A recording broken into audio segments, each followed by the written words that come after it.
Hey, good evening, everyone. I'm not sure. I think I mentioned in yesterday's review that I had a bunch of more reviews coming. I got a couple more I got to upload, but I wanted to make sure I got this one uploaded today because I actually hit on these on the exclusive access, which was on Tuesday, and these made it here yesterday, but I didn't get a chance to do the unboxing. So I want to make sure I got this open and got this unboxing to you guys so you can see what this is inside of here. Please don't forget to like, comment, and subscribe. And try to do my best with this review. Like I said, I do these reviews and I do this stuff on YouTube as sort of like a hobby per se. I'm not trying to get rich or anything with this. It's just something I enjoy doing. My work schedule has been completely nuts. And so I'm like extremely tired. So please forgive me if I miss anything or mispronounce any words or say anything crazy. You guys haven't noticed though, the snake room it's the snake room, but the snakes enclosures are coming together. Almost got this whole section done. I just got to redo the lid on this one. But like I mentioned before, I'm probably going to end up doing some snake videos and probably end up maybe doing some videos on like firearms and stuff. So I'll probably end up creating multiple channels so that I can do that. But without further delay, let me go ahead and get this open for you. Now, some people are saying this might be the sneaker of the year. Some people are saying that the Nigel Sylvester 4s, the Brick by Bricks, are going to be the sneaker of the year. I'm not sure, but I would possibly even trade these for the Brick by Bricks, honestly. I done gave myself the hiccups laughing. But I don't even know if this shoe will get on a resale market as high as the Brick by Bricks. But I don't know. It depends on what happens on release day. I'm just glad I got this shoe early. The shoe does not release until May 24th. I'm so sorry, guys. I like to do my videos raw and uncut without any editing. But I don't know. This might get edited out. It may not. I'm sorry. I got the hiccups. I'm human. I was laughing too hard.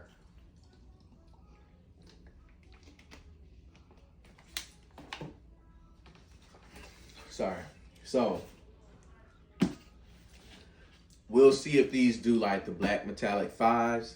If these hit the resale prices of the Brick by Bricks, trust me, I will be trying to trade these in. I might even go for a double up on release day. If the stock is plentiful and I'm able to get it, because you know they're going to give me exclusive access on these on Finish Line. If I get exclusive access, I definitely might double up to use as trade bait with the Brick by Bricks, or to even at least try to get 70% off on some Brick by Bricks and then pay the rest cash or something. But we'll see. But if you've seen this box in life, ever in your life, you can pretty much guess what's in this box. This is the same box that the Jordan 4 Black Cements reimagined, or the Jordan 4 reimagined breads, if you will. You can call them Black Cements or you can call them the breads, whatever. They came in this box. The military blue Jordan 4s came in this box. So if you see this box and if you're looking at the label, you know what's in here. These are the Air Jordan 4 Retro, Summit White, Fire Red.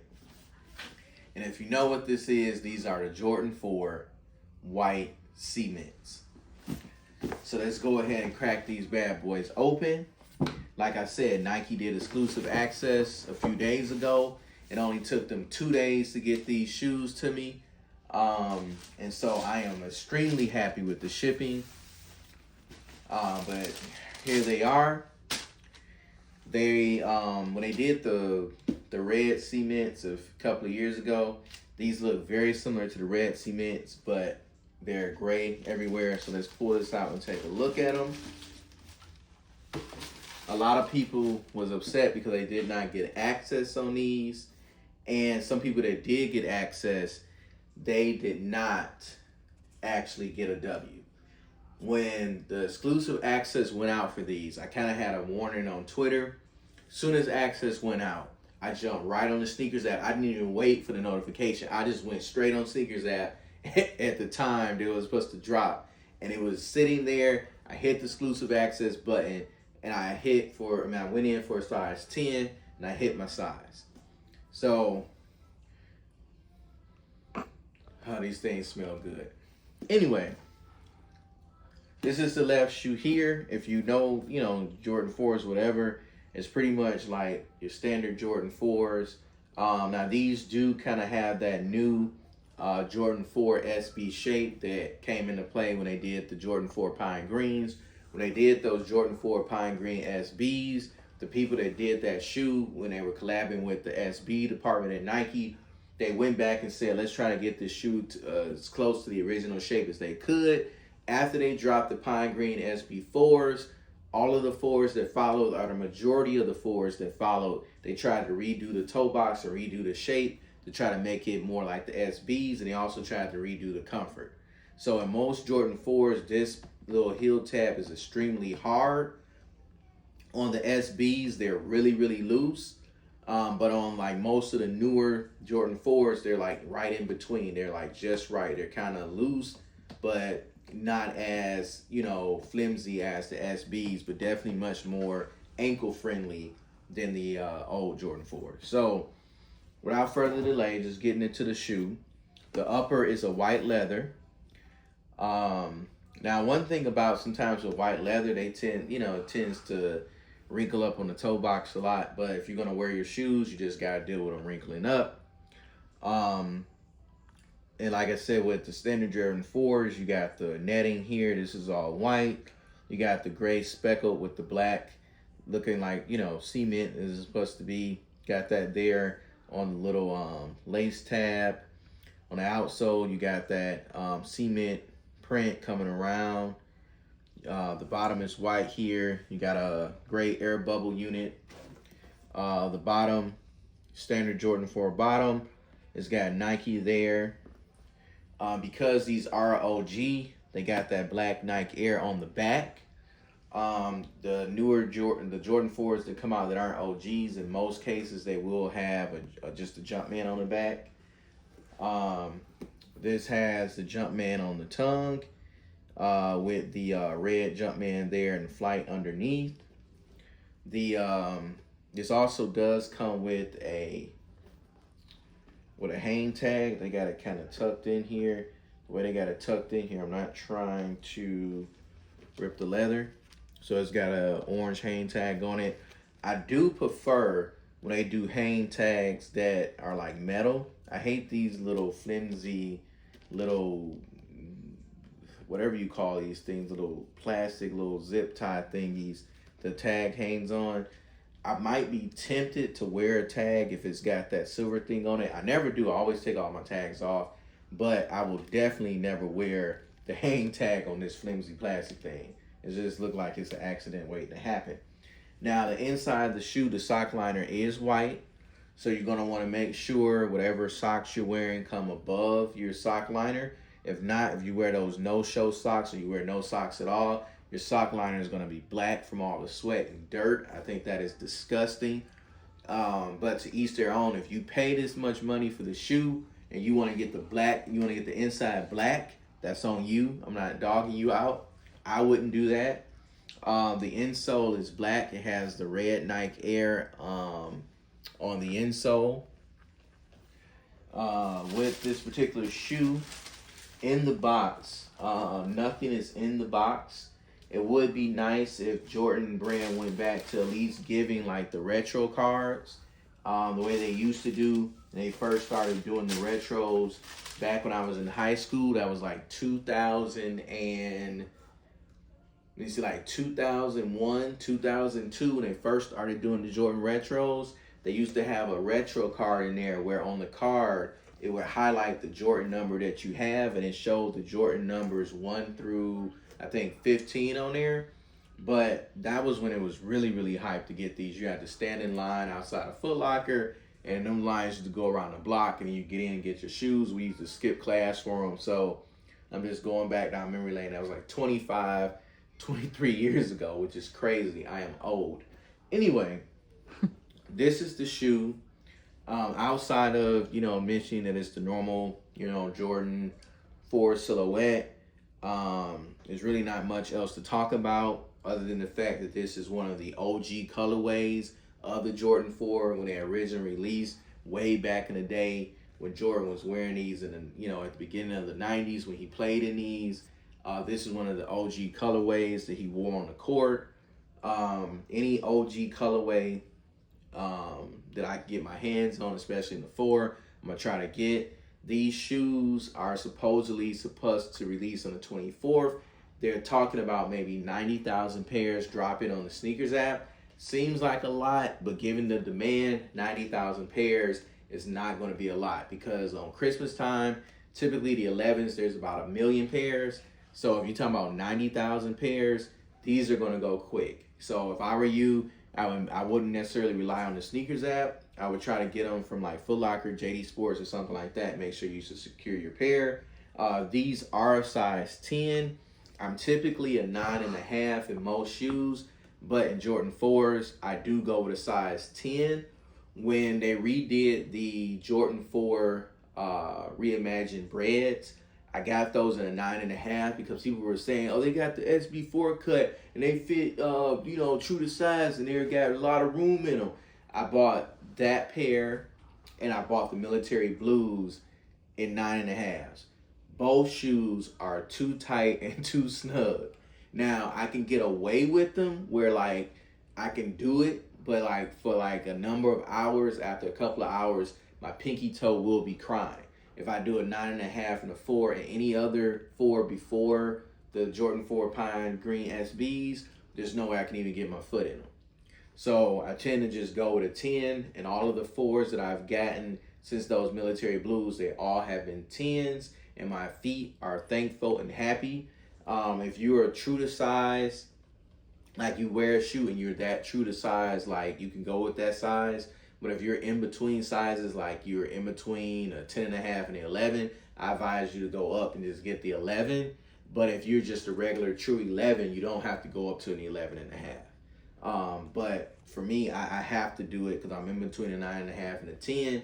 Most shoes I can get away with a 9.5 and they'd be comfortable. These, my feet would be hurting, like just like how they're hurting now. I got on the Bread 4 Reimagines. I won't necessarily have you guys been down. I got a bunch of junk on that floor. Like I said, I've been taking care of these snakes. I got a bin full of bedding for the snakes. So you guys don't want to see all that. But I'm going to go ahead and get ready to end this. But I am truly grateful. A huge shout out to Nike for letting me hit on these. Lately, Nike has put me on a winning streak. I took all L's on pretty much everything this year. I took an L on the Brick by Bricks. I took an L on the Unions. I didn't even get access for them. And so this last few drops I was able to get. I got the Dunk CSEF collab, and I also got the Dunk Rodeo's Black History Month, and then I hit on these. So that's 3 3 hard to get sneakers in a row where I was able to get. So appreciate Nike for that, for finally showing me some love and letting me hit on something. So if I get another pair of these on release day, I am definitely going to be trying to swap them for a pair of Brick by Bricks. Those things are not going for about $500 even in my size. But if I can get another pair of these and they shoot up in price, I can definitely trade these off for those. And then if I do end up with another pair and they don't skyrocket in resale, I'll just take them back and get a refund and just call it a day. But without any further delay, I was going to let you guys go, but I do want to say one more quick thing. Just in case you guys are thinking about buying these resale, I want to kind of let you know what's in the box. So inside the box, all you got is this regular standard cement Jordan tissue paper that is normally, like I said, in all of the Jordan 4s, especially like the military blues, the reimagined 4s or whatever, you'll see this tissue paper. There's another little piece of white thin tissue paper.